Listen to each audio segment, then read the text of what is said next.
Alors passons maintenant à ce que veut dire à définir ce que c'est une transformation d'un système. Un système subit une transformation lorsqu'il passe d'un état d'équilibre initial à un état d'équilibre final. Je rappelle qu'un état d'équilibre est bien défini grâce aux variables macroscopiques, par exemple dans le cas d'un gaz, pression, volume et température. Donc, à l'état initial, je connais pression, volume et température s'il s'agit d'un gaz. L'état final, je connais également la pression, le volume et la température quand il s'agit d'un gaz. Entre les deux, je ne connais pas mes paramètres macroscopiques ne sont pas définis. Entre l'état d'équilibre initial et l'état d'équilibre final, on dira que le système évolue de l'état initial jusqu'à l'état final. Qu'appelle-t-on transformation infinitésimale? Une transformation sera dite infinitésimale si on passe de l'état A, l'état d'équilibre initial A, à l'état d'équilibre final A', infiniment voisin, tel que l'état A est défini par ses paramètres macroscopiques ou ses variables macroscopiques P, V et T, et l'état d'équilibre initial avec f de P et de V de T égale à 0. L'état A' infiniment voisin, il est caractérisé par P plus dP, il est infiniment voisin, donc la pression a varié de P à P plus dP, le volume a varié de V plus dV et la température a varié de T plus dt dans le cas le plus général. Cet état-là, c'est l'état d'équilibre final avec f de P plus dP, V plus dV et T plus dt égale à 0. Donc, ça veut dire, ça caractérise l'équilibre. L'équation d'état à l'équilibre est vérifiée. Ce qui entraîne que dF, qui est tout simplement f de P plus dP, V plus dV, T plus dt moins f de P, Vt, est égal à 0, puisque ça c'est égal à 0 et ça c'est égal à 0, donc le résultat est égal à 0. Or, dF, nous savons que c'est la différentielle de la fonction f qui dépend de P, de V et de T. Donc c'est aussi la dérivée partielle de f par rapport à P dP, plus la dérivée partielle de f par rapport à V dV, plus la dérivée partielle de f par rapport à T dt est égale à 0. Donc la différentielle de f est nulle pour une transformation infinitésimale. C'est la conclusion qu'on peut tirer, si vous voulez, de ce petit paragraphe. Alors passons maintenant à décrire et à expliquer ce que c'est une transformation réversible et une transformation irréversible. Alors commençons par les transformations réelles qui sont des transformations irréversibles.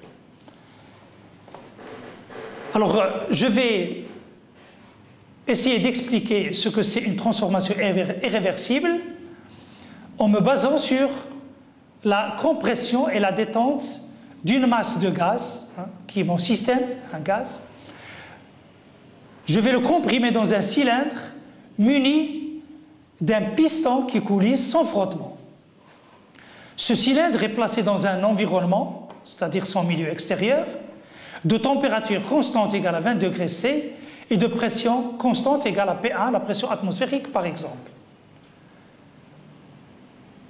À l'état 1, le gaz, c'est-à-dire l'état initial, le gaz est à l'équilibre thermodynamique. C'est l'état initial qui est caractérisé donc dans le plan PV par les coordonnées P1 et V1. Mon état initial, je connais la pression et je connais le volume. Donc le volume c'est V1, la pression c'est P1. Avec ces deux coordonnées dans le diagramme PV, je peux représenter, si vous voulez, ces deux coordonnées par le point 1. C'est un état d'équilibre, si vous voulez, bien identifié. Alors la transformation consiste à comprimer brutalement le gaz dans le cylindre. On peut utiliser par exemple un ensemble de 3 masses marquées identiques, par exemple 3 fois 1 kg, et les poser, si vous voulez, brutalement sur le cylindre. Alors, analysons cette transformation.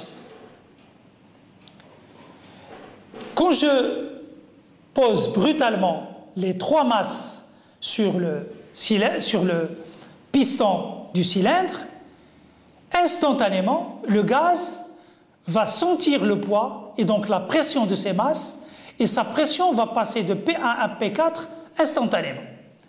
Alors c'est ce que je représente ici, par, si vous voulez, ce trait rouge, cette première.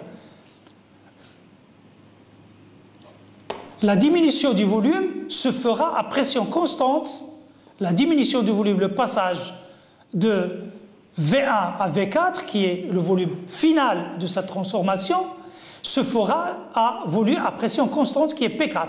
C'est la pression, si vous voulez, sentie par le gaz, si vous voulez, grâce à l'action du poids des trois masses. Lorsque le piston s'arrête définitivement, le volume est bien défini, c'est V4. L'état 4 est donc l'état d'équilibre final. Cette transformation est représentée dans le diagramme PV par le chemin rouge 1,4.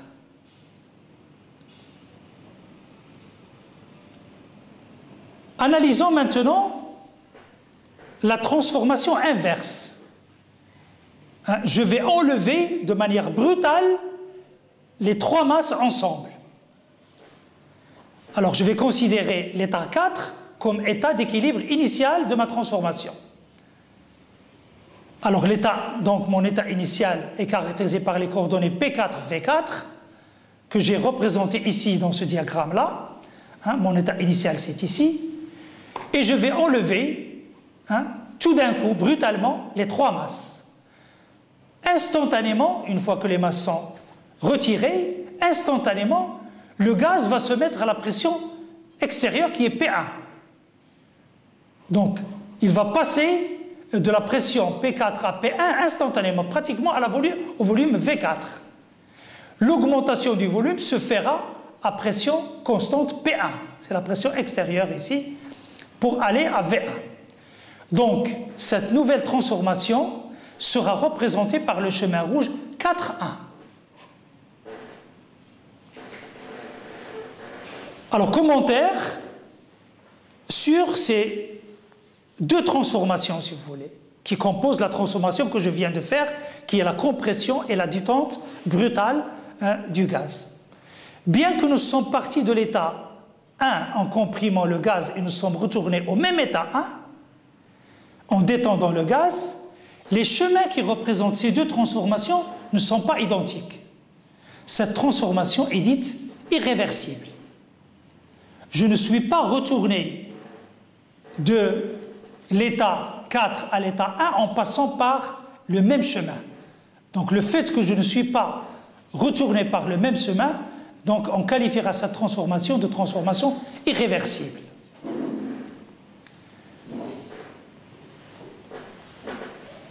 Étudions maintenant ce qu'on appelle une transformation quasi-statique. Alors ce que je vais faire, c'est au lieu de poser brutalement les trois masses ensemble, je vais poser une à une les trois masses. Je vais poser d'abord la première masse, ensuite la deuxième, et attendre bien sûr la première masse et attendre l'équilibre. Une fois l'équilibre atteint, je vais poser la deuxième masse, je vais attendre l'équilibre, et enfin je vais poser la troisième pour arriver à l'état final qui est l'état 4 de tout à l'heure. Alors si je fais ça, voilà ce que je vais obtenir. Je vais passer de l'état 1, que j'appelle l'état initial A. J'avais un volume V1, une pression P1. J'ai posé la première masse. Je suis donc, une fois que je pose la première masse, donc la pression passe de P1 à une pression P2 et le volume diminue à une pression constante qui est P2 pour arriver à V2. Une fois que je suis dans cet état-là, je vais poser la deuxième masse. Je vais donc suivre un chemin identique au chemin précédent qui me ramène à cet état-là. Et une fois que je pose la troisième masse, eh bien, je vais suivre un chemin identique au précédent pour arriver à l'état 4. Alors c'est, si vous voulez, ce chemin-là, le chemin en pointillé du haut, là, il représente, si vous voulez, c'est cette succession de transformations que vous avez ici sur la figure. Alors si je fais le retour, alors le retour, je vais enlever une à une les masses. Et donc je vais passer de cet état, l'état 4 à l'état 1. Alors si je fais ça, eh bien, je vais revenir par un chemin. Ici, je vais revenir à l'état, si vous voulez, cet état intermédiaire, je vais la rejoindre. Je vais ici, je ne vais pas passer par le même, je vais rejoindre cet état d'équilibre. Et ici, je vais revenir à l'état initial.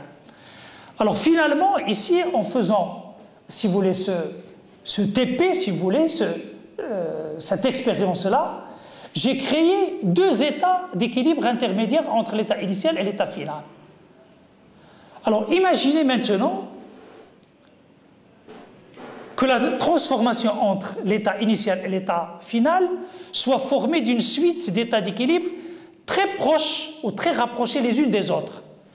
Imaginons qu'au lieu de poser des masses de 1 kg, on va poser par exemple des masses de 500 grammes. Alors je vais créer 5, au lieu de 2 états d'équilibre, je vais créer, si vous voulez, 5 états d'équilibre. Si je divise par 4, je vais créer, si vous voulez, plus d'états d'équilibre. Alors imaginons, à la limite, on va poser tout de suite le raisonnement à la fin, imaginons par exemple que je vais poser, si vous voulez, je vais poser l'équivalent de cette masse sous forme de grains de sable, une à une. Vous imaginez que ça va me prendre beaucoup de temps. Ça va, si vous voulez, la transformation sera très très lente. Mais le résultat sera une infinité d'états d'équilibre intermédiaire entre l'état initial et l'état final. Alors ce genre de transformation trop lente est qualifié de transformation quasi statique. Bien sûr, entre chaque état d'équilibre et la suivante, il y a du vide. Et le fait qu'il y ait du vide, je ne peux pas retourner entre deux états d'équilibre par le même chemin. Donc j'ai la possibilité de trouver plusieurs chemins pour connecter, si vous voulez, deux états d'équilibre, si vous voulez, voisins. Alors, si les différents états d'équilibre intermédiaires de la transformation quasi-statique sont infiniment proches les uns des autres, de telle sorte que la suite d'états d'équilibre devienne continue, alors à ce moment-là, la transformation AB entre l'état initial et l'état final peut être représentée dans le plan PV par une courbe. Alors, comme le présente la figure suivante. Alors, dans ce cas-là, si j'ai une courbe, la transformation est dite réversible. Parce que je peux aller de A vers B et revenir de B vers A par le même chemin. Je n'ai pas, si vous voulez, de vide entre les états d'équilibre intermédiaires. Donc la transformation irréversible, c'est une transformation idéale qui n'existe pas. Donc on peut, si vous voulez, qualifier une transformation casistique comme étant une transformation réversible. Généralement, dans les exercices, on traite les transformations quasi-statiques comme étant des transformations réversibles pour pouvoir résoudre les problèmes, si vous voulez, en thermodynamique. Alors, les différentes représentations qu'on peut trouver, si vous voulez, dans les ouvrages de thermodynamique sont, si vous voulez, les suivantes. Si la courbe est continue, ça veut dire que la transformation est réversible. Si la courbe est discrète, si elle est en pointillé, la transformation veut dire que, si vous voulez, la courbe représente une transformation irréversible. Passons maintenant à définir ce que c'est le travail des forces de pression en thermodynamique. Je vais considérer l'exemple d'un cylindre qui contient un gaz fermé par un piston qui peut coulisser sans frottement. Voilà le cylindre, le gaz c'est la partie orange et le piston il est en noir, avec un moyen, si vous voulez, pour pouvoir le déplacer, le faire coulisser donc à l'intérieur du cylindre. Alors, imaginons que j'exerce une force, imaginez la position initiale du piston, elle est ici, sur la partie grise. Alors, si j'exerce une force, je vais comprimer le gaz et faire déplacer le piston de la distance dl.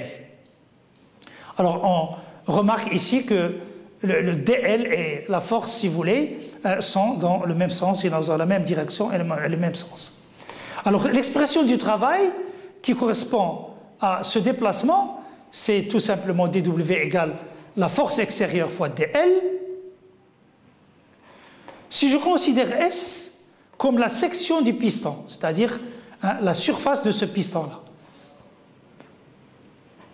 je peux écrire l'expression du travail comme la force extérieure divisée par la surface multipliée par la surface fois dL. Or, la surface fois dL, cette surface fois dL n'est autre que le volume, si vous voulez, qui correspond au déplacement dL, c'est-à-dire un dV. Et la force sur le rapport de la force par la surface n'est autre que la pression.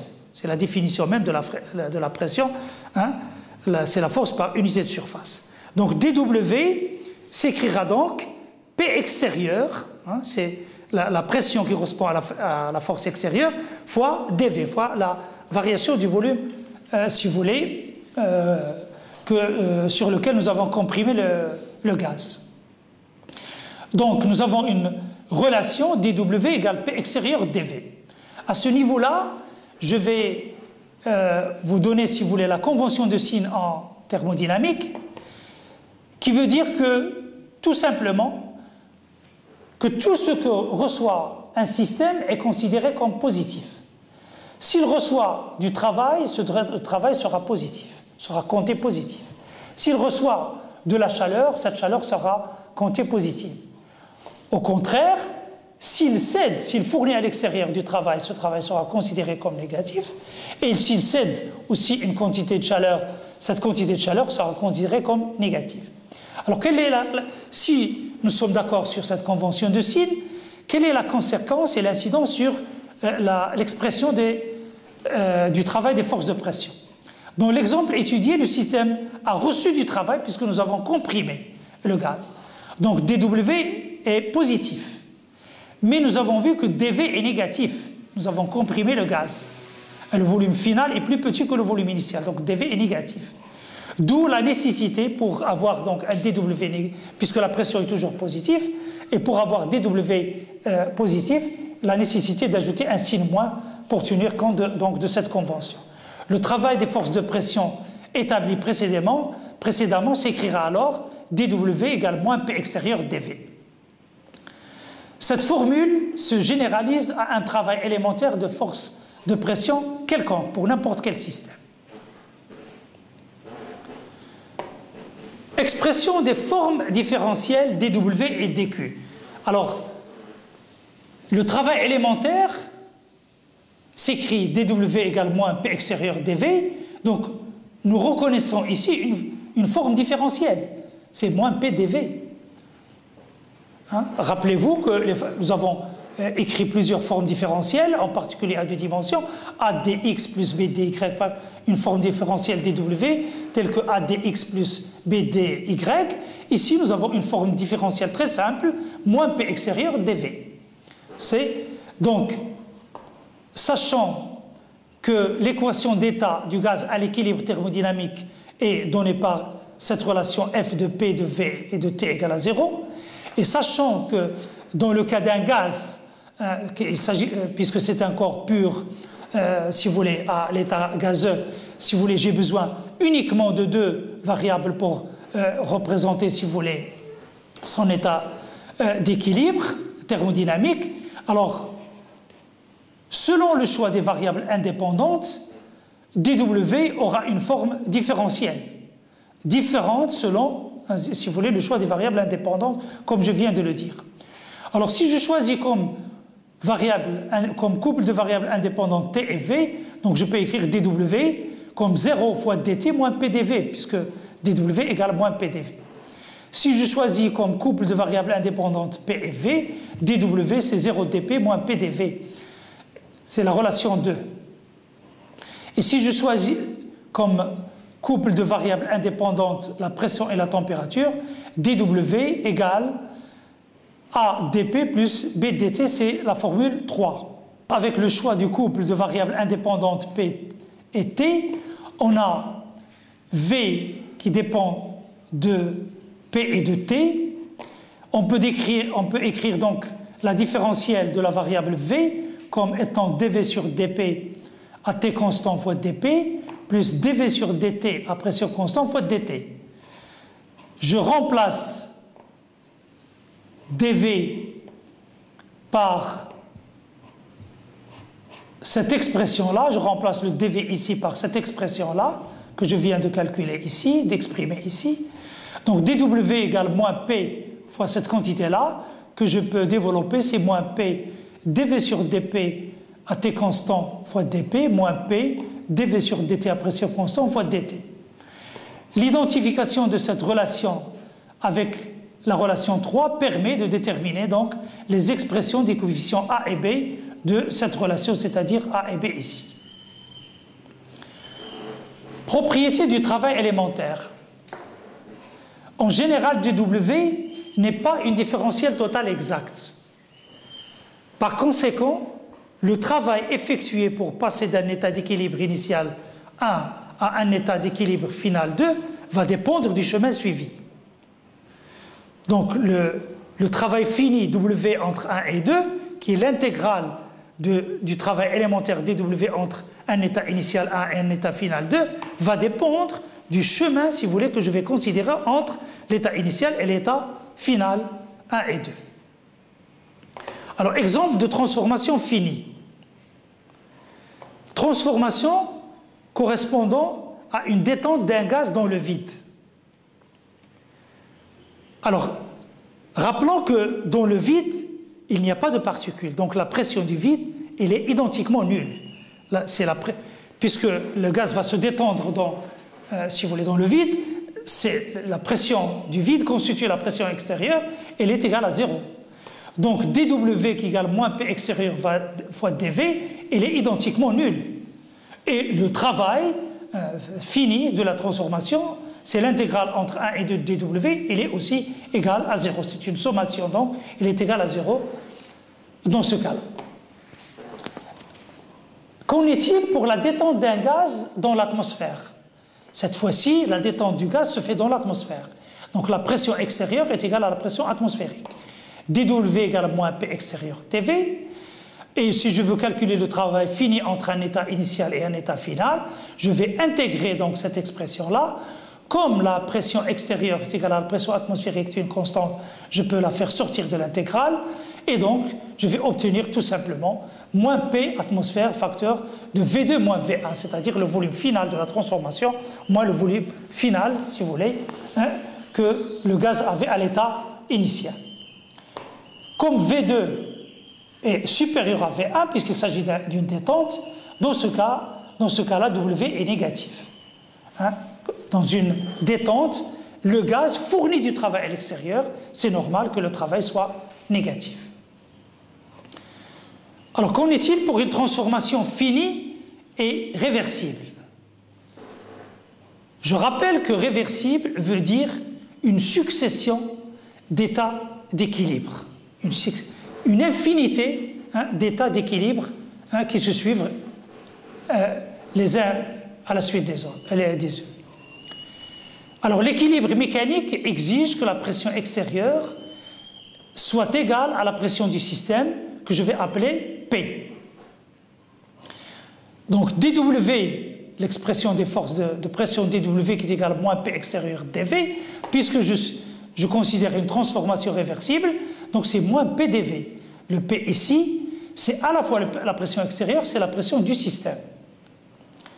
Dans ce cas, il faut connaître la relation qui existe entre P, V et T. Autrement dit, il faut connaître l'équation d'état du système étudié, c'est-à-dire F de P de V de T égale à 0. Si je considère un gaz parfait, donc je connais cette équation d'état, c'est PV égale nRT. Donc P égale nRT sur V. Donc dW, c'est tout simplement moins nRT dV sur V. Si je veux calculer le travail fini entre un état initial et un état final, j'intègre cette expression du travail élémentaire entre l'état 1 et l'état 2, c'est-à-dire en faisant sortir les constantes, c'est moins nR, somme entre 1 et 2 de T dV sur V. Alors ici, j'ai deux variables, la température et le volume, sous le signe intégral. À ce niveau, il va falloir préciser le type de transformation. Supposons que la transformation se fait à température constante. Rappelons qu'il s'agit d'une transformation réversible. Si la transformation de plus est constante, si la température de plus est constante, il s'agit donc d'une transformation isotherme. Dans ce cas-là, je peux faire sortir la température. Donc W réversible, c'est moins NRT, somme entre 1 et 2 dV sur V. Et cette relation, si vous voulez, se calcule facilement. W réversible égale NRT log de V1 sur V2. Supposons que la transformation se fait maintenant à pression constante. Donc, dans ce cas, la transformation est isobare. dW s'écrit moins P extérieur dV égale moins P dV. Comme la pression est constante, sachant que la pression du système égale la pression extérieure égale à P, rappelons que nous sommes en présence d'une transformation réversible, donc l'équilibre mécanique est toujours exigé, donc P extérieur égale P du système. dW égale moins P dV implique donc que W, le travail fini entre l'état initial 1 et l'état final 2, c'est l'intégrale entre 1 et 2 de moins P dV. P étant constante, je la sors de l'intégrale, et donc le résultat c'est très simple, moins P V2 moins V1. Donc le travail réversible, c'est moins P extérieur V2 moins V1. Comparons les résultats de J, de la partie détente d'un gaz dans l'atmosphère, qui est une transformation irréversible, et celui d'une transformation réversible isobare. On constate que les deux travaux sont identiques. Le travail irréversible, c'est moins P extérieur V2 moins V1, et il est égal au travail réversible qui est égal à moins P extérieur V2 moins V1. Alors, dans ce cas particulier, on trouve le même travail par deux chemins différents. Ceci ne veut pas dire que ce travail-là, dW, le travail élémentaire, c'est-à-dire cette forme différentielle, est une différentielle totale exacte. Il s'agit d'un cas particulier, donc faites attention. Le travail, si vous voulez, la forme différentielle travail n'est pas une différentielle totale exacte dans le cas le plus général. Remarque, la pression et le volume sont des coordonnées qu'on utilise souvent en thermodynamique. Elles sont appelées coordonnées de Clapeyron. Et le plan PV s'appelle diagramme de Clapeyron. Dans ce diagramme, on peut facilement reconnaître le signe du travail, si vous voulez, effectué, si vous voulez, au cours d'une transformation. Alors, essayons de voir sur les schémas suivants le signe du travail W dans le diagramme PV. Alors, sur ce schéma-là, la transformation se fait entre l'état où le volume V1 est supérieur à V2. Donc le delta V est négatif. Dans ce cas-là, si vous voulez, le travail qui est tout simplement l'air assuré entre la courbe et l'axe des abscisses qui est l'axe des volumes, ce travail-là est positif. Pourquoi? Parce que delta V est négatif tout simplement. Par contre, si la transformation se fait dans le sens inverse, c'est-à-dire si delta V est positif, je vais de V1 à V2 avec delta V positif, alors le travail là, le fait que delta V est positif, le travail entre 1 et 2, il est négatif. Nous avons vu donc, nous avons fait un commentaire sur l'expression de la forme différentielle dW, du travail élémentaire. Nous allons essayer aussi de voir toutes les remarques qu'on peut faire sur l'expression ou les différentes expressions des formes différentielles de la quantité de chaleur dQ. Soit un fluide, qui peut être un liquide ou un gaz, dont l'état d'équilibre est décrit par les trois variables, pression, volume et température, telles que F de P et de V de T égale à 0, c'est-à-dire l'équation d'état du système qui relie P, V de T est vérifiée à l'état d'équilibre thermodynamique, et supposons que ce fluide subit une transformation infinitésimale, réversible, faisant varier ces variables d'état de P à P plus dP, de V à V plus dV et de T à T plus dt. Alors, selon le choix des variables indépendantes, l'expression dQ peut s'écrire comme dQ égale CV dt plus L dV, dans le cas où les variables indépendantes sont T et V, ou bien dQ égale CP dt plus H dP, si le couple de variables indépendantes choisi est T, P, et enfin la troisième expression de dQ égale lambda dP plus mu dV, si je choisis comme couple de variables indépendantes la pression et le volume. Quelques commentaires. Si je travaille à volume constant, alors dV est égal à 0. La relation 1 implique que dQ égale CV dt. Cela me permet de déterminer la quantité CV qui est tout simplement le rapport de dQ sur dt. Attention, ce n'est pas une dérivée. C'est un rapport de la forme différentielle dQ sur la différentielle dt. Ici, vous avez une forme différentielle et ici une différentielle, donc ce n'est pas une dérivée. CV définit donc ce qu'on appelle la chaleur spécifique molaire à volume constant, si dQ est décrite pour une mole. Si le dQ est décrit pour l'unité de masse, alors CV c'est la chaleur spécifique massique à volume constant. À pression constante, à partir de la relation 2, dQ égale CP dt. Et donc CP, tout simplement, c'est le rapport de dQ sur dt à pression constante. Alors ce rapport-là définit ce qu'on appelle la chaleur spécifique molaire à pression constante si dQ est décrite pour une mole, et la CP décrit la chaleur spécifique massique à pression constante si dQ est décrite pour l'unité de masse. Expérimentalement, on peut déterminer CV et CP, les autres coefficients sont déduits. Les autres coefficients sont H, lambda et mu. Pardon, sont L, H, lambda et mu. Alors, comment calculer les coefficients calorimétriques des expressions 1, 2 et 3 précédemment annoncées, telles que lambda, mu, en fonction des coefficients calorimétriques Cp, Cv, lambda et H. Lambda et mu sont les coefficients calorimétriques de l'expression 3 de dQ. Dans ce cas, les variables indépendantes sont la pression et le volume. Alors, pour faire ce calcul, je vais exprimer la différentielle de dt en fonction de P et de V, en fonction de ces variables indépendantes. Donc, comme T dépend de P et de V, c'est une fonction de P et de V, dt, c'est dt sur dP à volume constant fois dP, plus dt sur dV à pression constante fois dV. En utilisant la relation 1, il vient que dQ égale CV dt, donc CV fois dt, et dt c'est cette expression-là, donc c'est CV dt sur dP à volume constant dP, plus CV dt sur dV à pression constante dV, plus L dV. Je vais regrouper, si vous voulez, les termes qui contiennent la différentielle dV, et donc j'obtiens dQ égale CV dt sur dP dP plus L plus CV dt sur dV à pression constante fois dV. Après identification avec l'expression dQ égale lambda d plus mu dV, donc je peux dire que lambda c'est tout simplement CV dt sur dP à volume constant, et mu c'est tout simplement L plus CV dt sur dV à pression constante.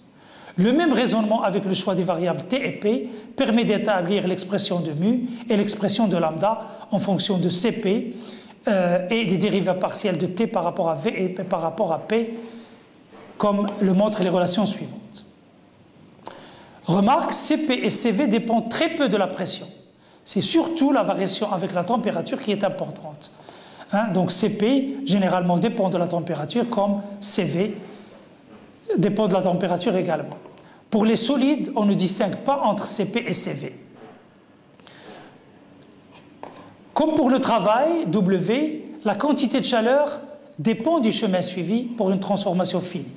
Donc dQ n'est pas une différentielle totale dans le cas le plus général.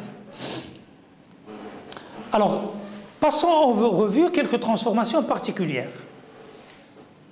Considérons la transformation telle que dW égale à 0. Donc le travail élémentaire, le travail mécanique, il est nul. Or, l'expression des forces de pression me permet d'écrire dW égale moins P dV moins P extérieur dV égale à 0. La pression étant non nulle, étant différente de 0, ceci montre que le dV égale à 0, c'est-à-dire que la pression se fasse à volume constant. W donc, hein, c'est le travail, si vous voulez, fini, c'est l'intégrale de dW est égale à 0. Une transformation qui ne met en jeu aucun travail, donc travail nul, est une transformation isochore, qui se fait à volume constant. Autrement dit, si le volume du système reste inchangé, ça veut dire qu'il n'échange aucun travail mécanique avec l'extérieur. Deuxième type de transformation particulière, c'est la transformation telle que dQ égale à 0 et par conséquent Q égale à 0. C'est-à-dire qu'il n'y a pas d'échange de chaleur entre le système et le milieu extérieur. Les transformations telles que dQ égale à 0, Q égale à 0 sont appelées des transformations adiabatiques. Pour réaliser de telles transformations, il faut isoler le système de l'extérieur en utilisant par exemple des parois non conductrices de la chaleur telles que le bois ou le liège. On parle alors de parois adiabatiques. Si au contraire la paroi permet l'échange de la chaleur entre le système et le milieu extérieur, on l'appelle paroi diatherme ou paroi diathermale. Considérons maintenant la transformation adiabatique réversible d'un gaz parfait. Alors remarquez que si vous voulez que chaque mot de ce titre a un sens. Transformation, nous savons ce que c'est. Adiabatique, nous savons ce que c'est. Pas d'échange entre le système et le milieu extérieur.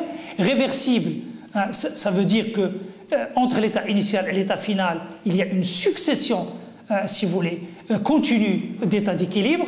Et il s'agit d'un gaz parfait, c'est-à-dire que je connais son équation d'état, qui est égale PV égale nRT. Je considère, pour mon raisonnement, si vous voulez, une mole d'un gaz parfait. Donc je vais écrire l'équation d'état PV égale RT. Et soit je considère la forme différentielle de la quantité de chaleur dQ égale lambda dP plus mu dV. Avec lambda égale CV dt sur dP à volume constant. Et mu égale Cp dt sur dV à pression constante précédemment trouvée. Alors la transformation étant adiabatique, donc dQ égale à 0.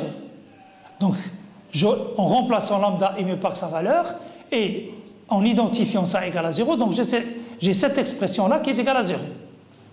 Or, à partir de l'équation d'état du gaz parfait, PV égale à RT, la dérivée de T par rapport à V constant, c'est V sur R. Et la dérivée de T par rapport à V à P constant, c'est P sur R. Donc je remplace ces dérivées partielles-là par leur valeur, et donc cette équation-là s'écrit CV fois V sur R multiplié par dP plus Cp fois P sur R fois dV égale à 0.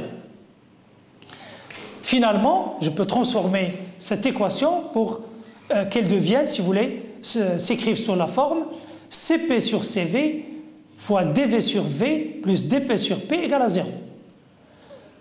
Le rapport Cp sur Cv en thermodynamique, il est identifié à un rapport gamma, généralement supérieur à 1, avec gamma est une constante pour les gaz parfaits.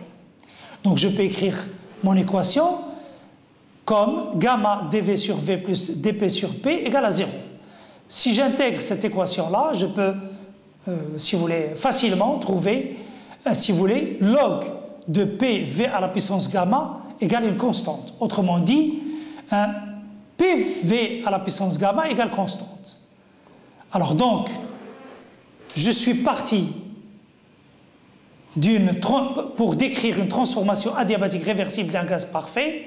Alors, en utilisant ce bagage mathématique, j'arrive à caractériser une transformation adiabatique réversible d'un gaz parfait par une équation très simple qui est le produit de P fois V à la puissance gamma égale constante. Dans le diagramme de Clapeyron, c'est-à-dire volume et pression, les adiabatiques sont représentés par des hyperboles P égale constante sur V à la puissance gamma. Remarque, si P0, V0 caractérise un état d'équilibre initial connu, alors PV à la puissance gamma puisque est égal à constante, est égal à P0 fois V0 à la puissance gamma, égale une constante. Donc cette constante-là, je peux la déterminer en connaissant tout simplement l'état, les paramètres ou les variables macroscopiques de l'état d'équilibre initial de mon système. Autre expression, des adiabatiques ou des transformations adiabatiques réversibles d'un gaz parfait. Tout à l'heure, l'équation que je viens d'établir, elle est en fonction de P et de V uniquement. Pourquoi? Parce que l'équation de départ de la forme différentielle dQ était en fonction des variables indépendantes P et V.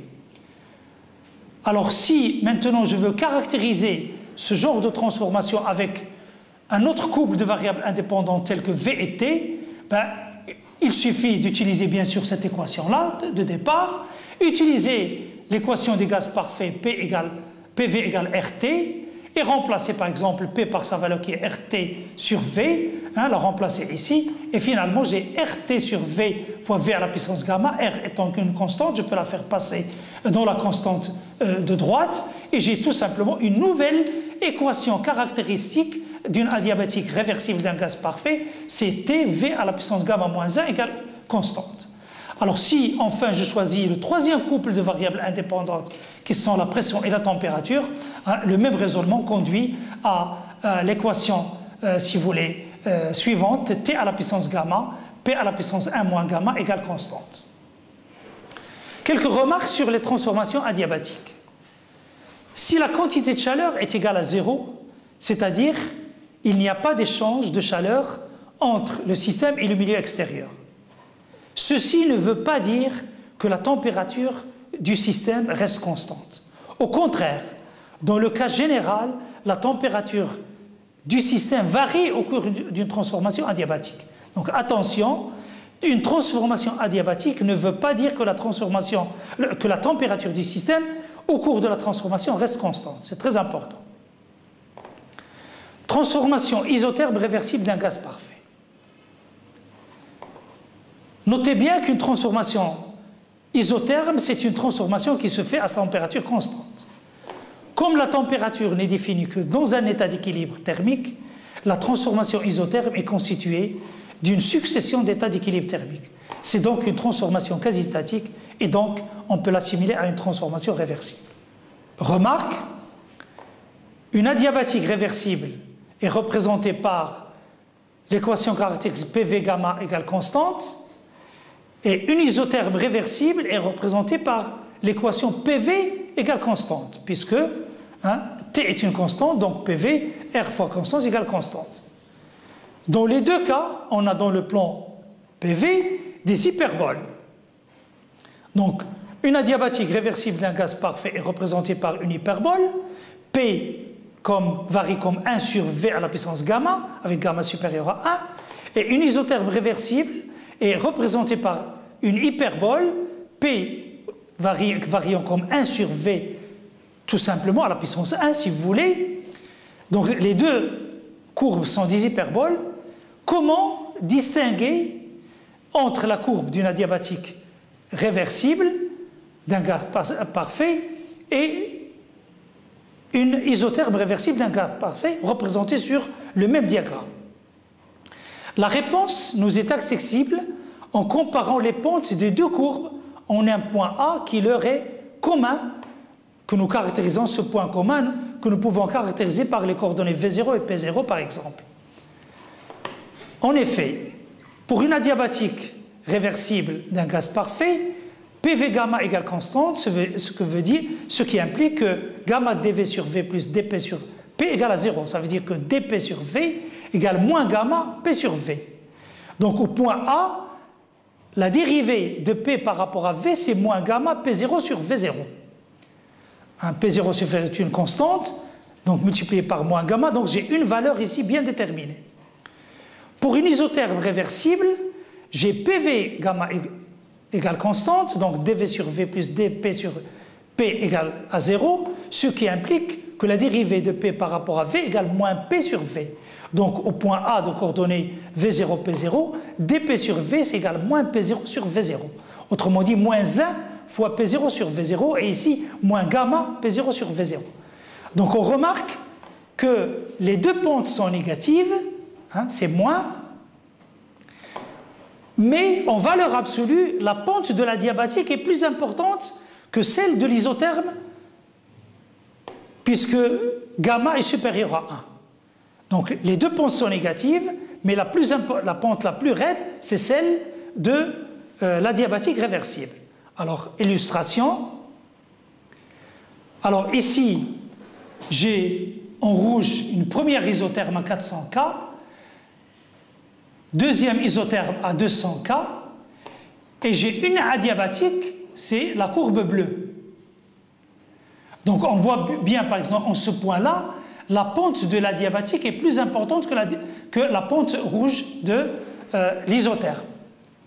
La même chose ici, la pente de l'adiabatique est plus importante que celle de l'isotherme.